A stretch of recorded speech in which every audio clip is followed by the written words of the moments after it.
Guys, I'm back, and I've got shows and I've got thoughts, so let me tell you. The Korean drama industry decided to release like 5 to 6 really good K-dramas all around the same time, which is interesting that they waited until the end of the year because it's been a little dry this year. I'm not gonna lie. There's been some rough dramas out there that have not been very good. So they just were like, oh, we're just gonna save it all for the end of the year. Here you go. And one of those shows is a show called Moon River. I love this show. And I hope it doesn't disappoint me because so far I'm really enjoying it. I'm on the 4th episode.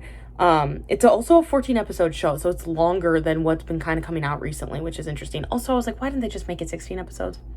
But I will say, sometimes with those 16 episodes, dramas, especially historical dramas, which is what this one is, they can drag on those last 2 episodes where you're just kind of like, okay, we could have tied it up 2 episodes ago. So maybe the 14-episode length will end up being a blessing in disguise.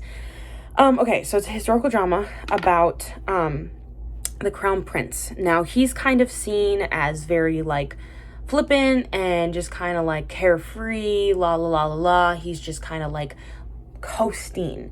But he hides the secret pain because he lost his Crown Princess. His wife died because okay, so this is, like, okay, it's not that complicated, so I'm going to try to explain this very simply. She was accused of planning an assassination or like the murder of the queen. So that would be her mother-in-law, if you're going by like marriage relation, how they're like related.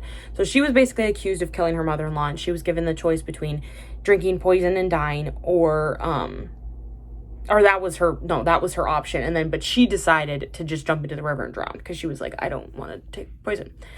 So she's dead. Quotation. And he is like distraught. Like, that was the love of his life. He lost his mom. He lost his wife. It was like all of these horrible things happened all in a row. He finds out. Now, this is where it gets a little confusing because it's like politics and it's also Korean politics. I don't really freaking understand it. But there's this guy in his court. And his title is the left state minister. So he's like some high up official, whatever. This guy... This guy's a villain because he's just killing everybody. He basically, his whole goal is he has a daughter. He wants the daughter to marry the crown prince so he can be the royal father-in-law.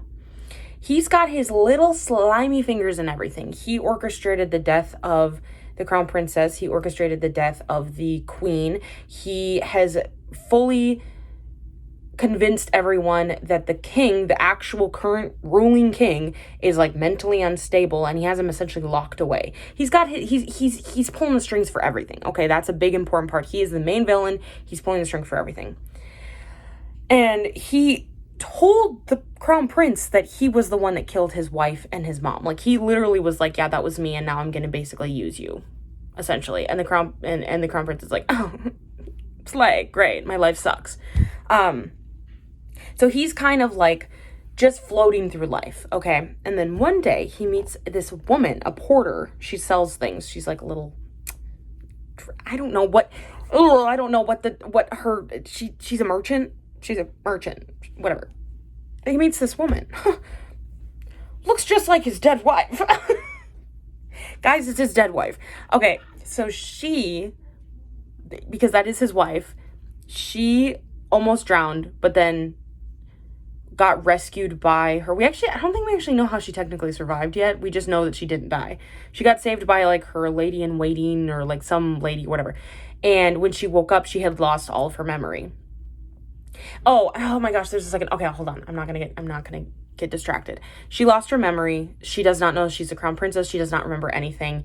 And the woman who saved her told her that she was her aunt. Like, she's like, I'm your aunt, even though that was obviously not. She was from the lady in court, but she's not supposed to know that she is the crown princess. Okay. So, and this all happened 5 years ago. So she lost her memory. She's just been living, bebopping around her life, whatever. Does not know her past at all. She knows that she lost her memory 5 years ago, but she doesn't know that she was like royalty and also married.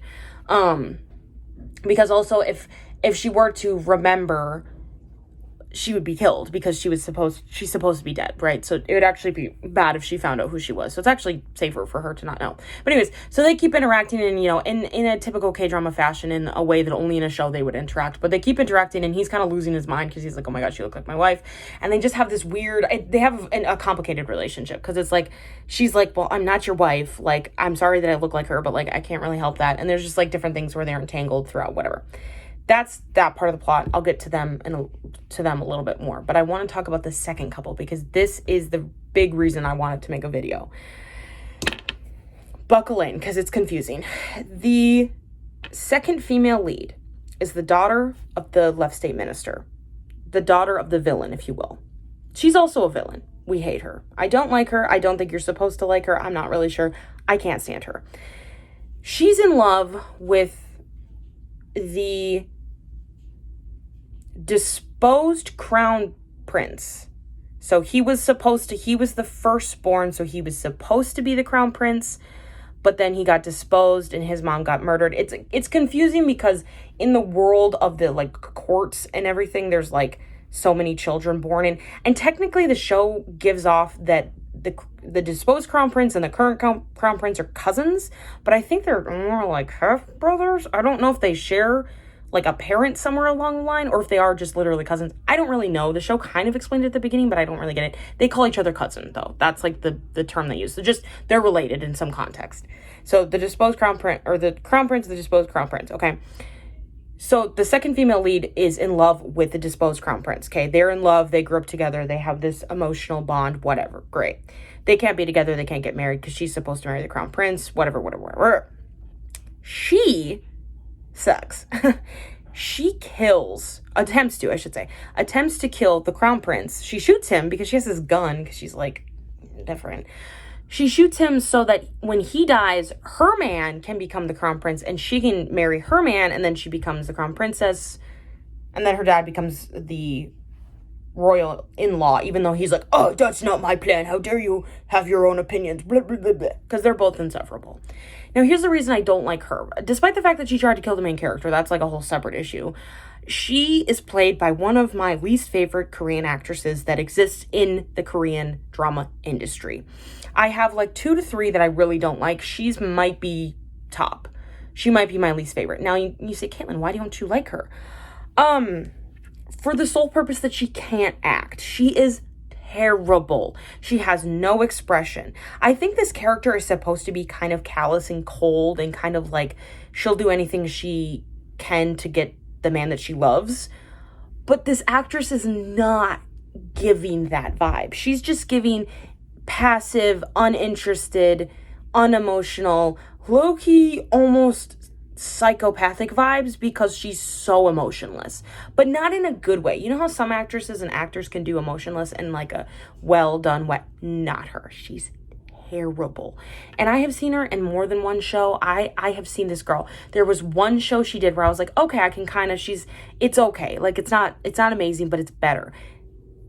They couldn't have cast a worse actress to play her, because I can get down with a villainess, right? I can see a villain who is more bad than good, but also there's a part of you that kind of sympathizes in a certain context with her because she can't be with the man that she loves. Not her. She's not acting well enough to build any type of interesting plot with herself. Like, she's not interesting. She's boring and frankly annoying. And I fear she's going to be the bane of my existence this whole show. And she's already been so annoying in only 4 episodes. So she sucks. We hate her. I don't like the actress. I'm sure is a wonderful person. The character I don't like, because she's also just a badly written villain, if you will. She's not even like, again, she's not even intriguing. And the best example that I have of a character that was like a villain, but I was like low-key not rooting for her, but like could kind of understand her motives, was this Chinese drama that I watched, this historical drama. The girl, she was terrible. She was a horrible person, but she was so dynamic and she was so interesting that I could like, you like couldn't look away when you watched her, because she was so like, you're like, she's so crazy, but she's so interesting. And in this show, it's the exact opposite. There's nothing interesting about her, and she's boring. like at best. She's boring at best and like insufferable at worst. Because she's just, and it's so annoying too, because the actor that she got paired with is like he's acting. He's doing a good job. She's not. And the biggest problem that I have with bad actors in shows is their acting always looks significantly worse when they're paired up with people who are acting well. And the two main leads in the show are killing it. Specifically the main, like the guy that plays the Crown Prince. I mean, he's doing such an amazing job. And him and the female lead have insane chemistry. So anything that the second couple does feels so flat, so boring. And honestly, I feel bad for the second male lead because he's just getting paired up with this horrible actress and there's nothing. We're supposed to believe that they're like, she'd like kill to marry her man and she would kill for him. And we're supposed to believe that he's like, I mean, like, I believe his side of it because he's doing a good job. I can't think of a plot more unbelievable than her loving this man because there's nothing. They even had a flashback of when they were kids and they first met. They had more chemistry and were more interesting as children than as adults. And if that doesn't tell you it's bad, then the more I think about it, the more annoyed it makes me because it's like it could have been so good and it would have been so much more believable if they had a good female lead or second female lead. If they'd had just a girl who could act well, I would have believed her plot way more and actually maybe not been on her side necessarily, but I would have been like, oh, I kind of get why she's doing what she's doing. Where in this one, I'm just like, shut up, you're so annoying. Sorry. And especially because a lot of the shows that I have listed that I've started, the women are carrying these plots. Like the men are doing great. But the women in these shows of the more recent ones that I've been watching have been super intriguing and really interesting. And so that's what makes her character so much worse because there's just nothing there. Okay, I'm done talking about it. It's really good. Oh, actually, no, I'm not because I forgot. The most important plot point of this show is that technically there's a soul swap at some point that still hasn't happened. So the main part of the show is that the male and female lead they swap souls at some point and they're in each other's like bodies. And that's like the big part of the plot. That still hasn't even happened yet. This show has so much to go off of and they haven't even played into their main part yet, which I think is really funny. And I'm really excited to see the soul swap because I think it's going to be really, really interesting. Anyways, okay, so that's pretty much that show. I'll just double check mark. Okay, so the next show, I only watched 2 episodes because there's only 2 episodes available, but it's called Dynamic Kiss and it's fun. It's fun. Oh, the kiss scenes have already been so good. Okay, so it's about this girl who she is just kind of, she's a hard worker, she's a good person, she's a good daughter, she's a good sister, but she's just having a really hard time finding a job and like sticking with something, and she's kind of meandering around working, you know, part-time jobs and whatever. And the plot kind of just starts with her, that being her character, and then she's talking to her sister and her mom, and because her sister's, that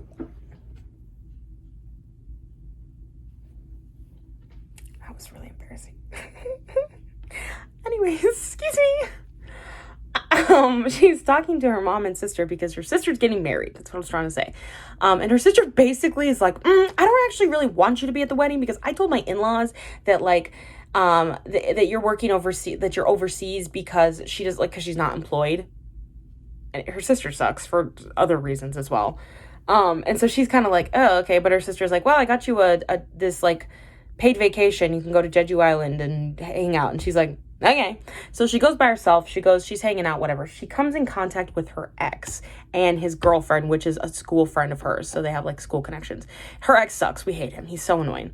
And she's like, oh, super awkward. And then her friend, well, I should say her old schoolmate, the girl in the relationship, is like, oh, are you here with your boyfriend? Are you here alone? Like, she's not even being mean. She's just genuinely asking. And she's like, oh, yeah, I'm here with my boyfriend. She doesn't have a boyfriend.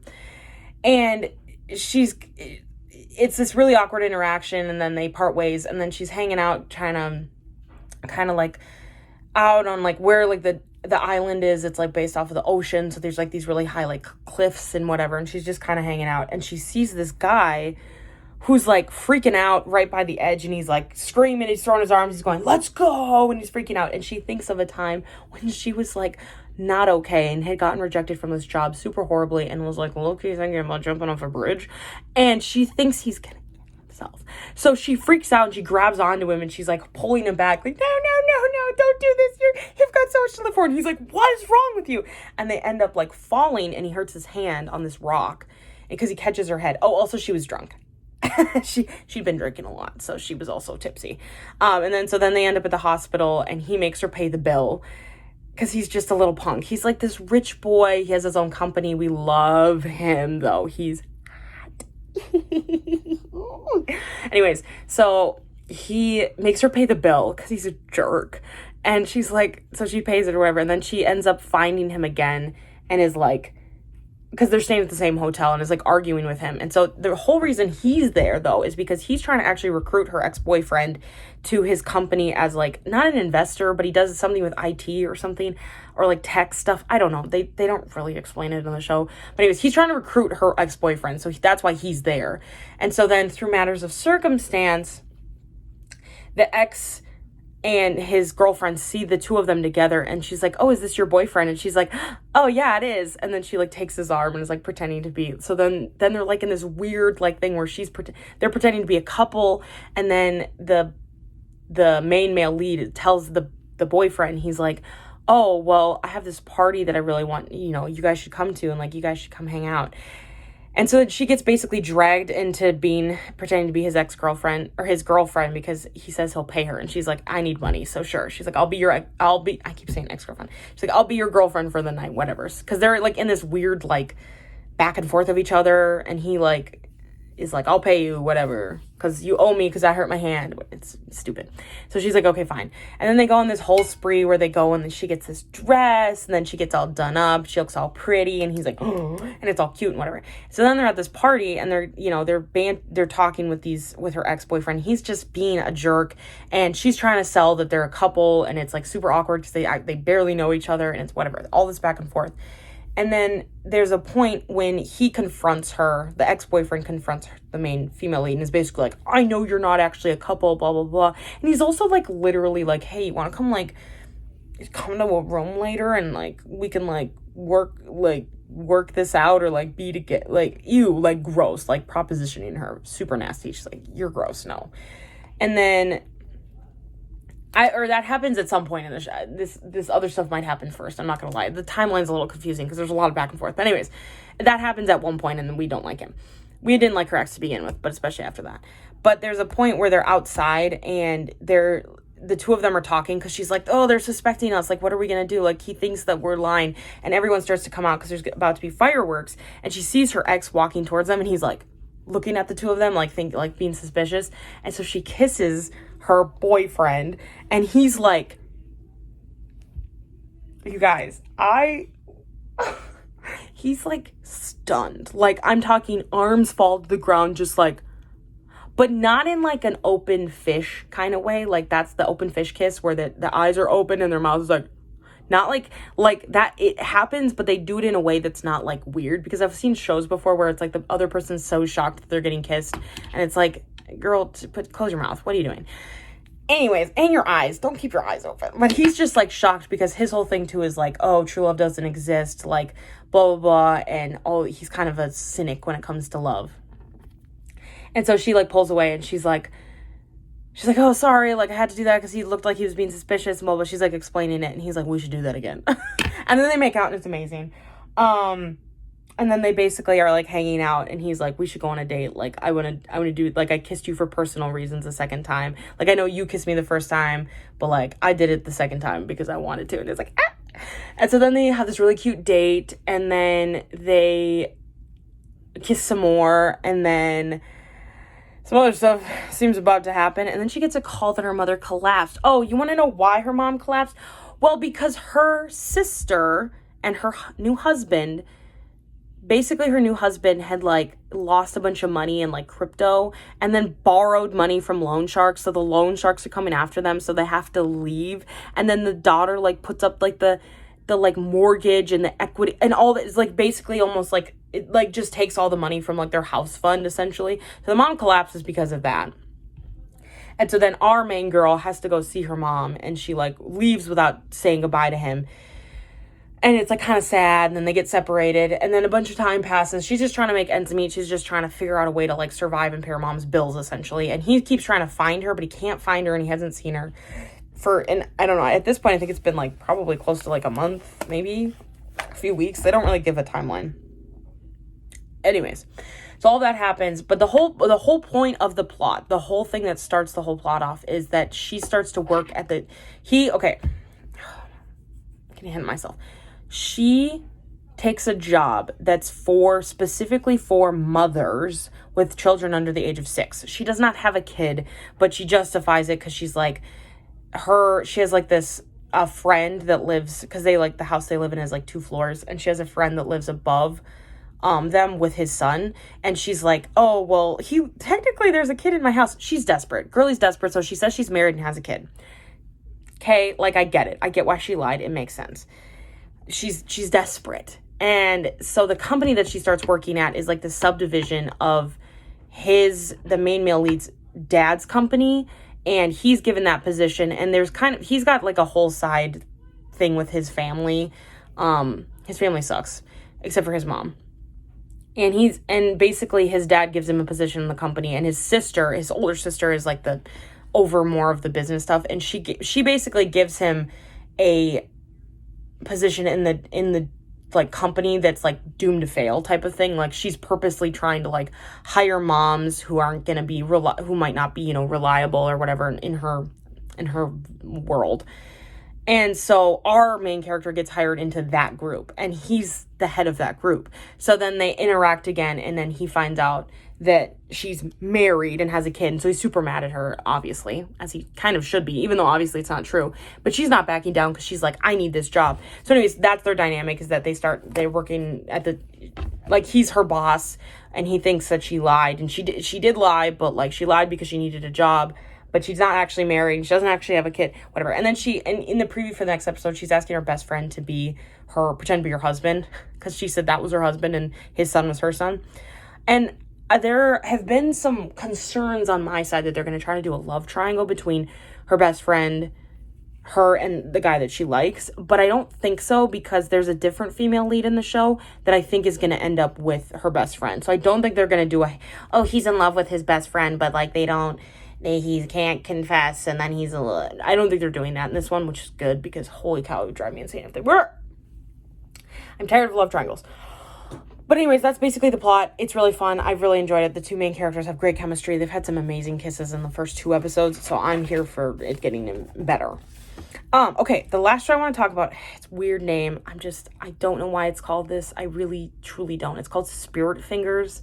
It sounds so bizarre. And when I saw the name of the show, I was like, does this make more sense in Korean? Is this more logical in Korean? Because that is another thing, is if you're watching a show, specifically a Korean drama, and the name does not make sense, it probably makes more sense in Korean than it does in English, because the way it's translated into English usually never makes any sense. So anyways, it's about this girl, kind of awkward, unassuming, kind of dorky, not really good at anything necessarily, and she ends up in this like really weird drawing club called Spirit Fingers, and they all have different like colors associated with them. Again, it's based off of a webtoon, so it's kind of quirky in that, and it's kind of weird, but it's like a really fun plot, so it's okay. But basically they gather like one Sunday every like month, I think, or like they gather every Sunday every month, or I don't know, the timeline, it doesn't make sense, but they gather and they basically just draw and have a good time. That's literally all it is. So she ends up becoming part of this group, this little club, and starts to kind of blossom. And a big part of the plot is that so one of the guys in the group she likes this guy. She thinks he's great. He's like this very super kind, just like really, handsome, and just really like a genuinely good person. And she has a crush on him. But the guy that she ends up with is the younger brother of one of the other members, and he ends up joining the group as well. He is so funny. I did not expect to like him as much as I did. I kept seeing clips of the 2 of them together, and I was like, dang, they have like, this is like cute between the 2 of them, because they're like the same age and they're super cute, and they have a huge height difference. It's adorable. I love him so much. He has gotten me genuinely laughing and also being like, ah, because he's like super cute, right? He's super cute and he's super funny, but he's also like a really good looking guy. And so he's also really cute, like kind of hot. And I was like, this little 22-year-old, because I looked up his age. I wanted to make sure he was old enough, and he's 22. But he literally looks like he has kind of a baby face. And so the female lead kind of does too. And I think in real life, both actors are the same age as well. So a lot of the main cast is like a little bit younger. But anyways, so they have a really fun, very kind of confusing dynamic, because at first he's like, they've gone back and forth. Like he likes her. At the point in the plot that I'm at, he likes her, but he's kind of bad with expressing his feelings when it comes to her. And he kind of tends to make jokes out of it. And she's like so used to not being like noticed or liked. So she's always like, oh, he's just joking. But it's like, girl, no, he's not. He likes you. Well, and she likes that other character anyways. So they've done this back and forth. It reminds me a lot of Weightlifting Fairy Kim Bok-joo, because it was a similar thing where the two main characters were friends and she liked his older brother. And it took a while in the show for her to stop liking his older brother, and then the two of them ended up together, the two friends. So it's a similar thing where she likes someone else, but once she moves on past her crush on him, she'll like the main guy. And I think it's going to take a while. The show's like 12 episodes and I'm on episode 5, I think. So almost halfway through. So they're really cute. I'm obsessed with them. I was hesitant to watch the show because one of the female leads, remember how I said that first show I was talking about how that girl was like one of my least favorite? Well, this girl and Spirit Fingers is also pretty high on my disliked Korean actress list for the same reason. I don't think she's a good actress, and I know she's not. She's doing significantly better in this show, though. She's still lacking a bit, but compared to any other show I've seen her in, she's doing a much better job. I think it helps that she's supposed to be kind of cute and silly, and like she's kind of insecure, and like there's certain emotions she's not doing very well, but for the most part she's pretty watchable. Personally, I think if they had hired a different actress, I would have believed the male lead's obsession with her, because he's like low-key obsessed with her, like he loves her. And I feel like it would have made more sense if she was a little bit more, had a little more personality. But whatever, it's fine. She's doing a much better job than in most of the shows I watched her in, so I'm okay with it. Sort of. So that was my hesitation in watching it, but so far it's actually not been bad. And he's caring enough for the relationship to keep it interesting. So, and then, okay, also, so the guy that the main female lead does like, the older guy, by like, I don't know, like a couple years, he likes his best friend.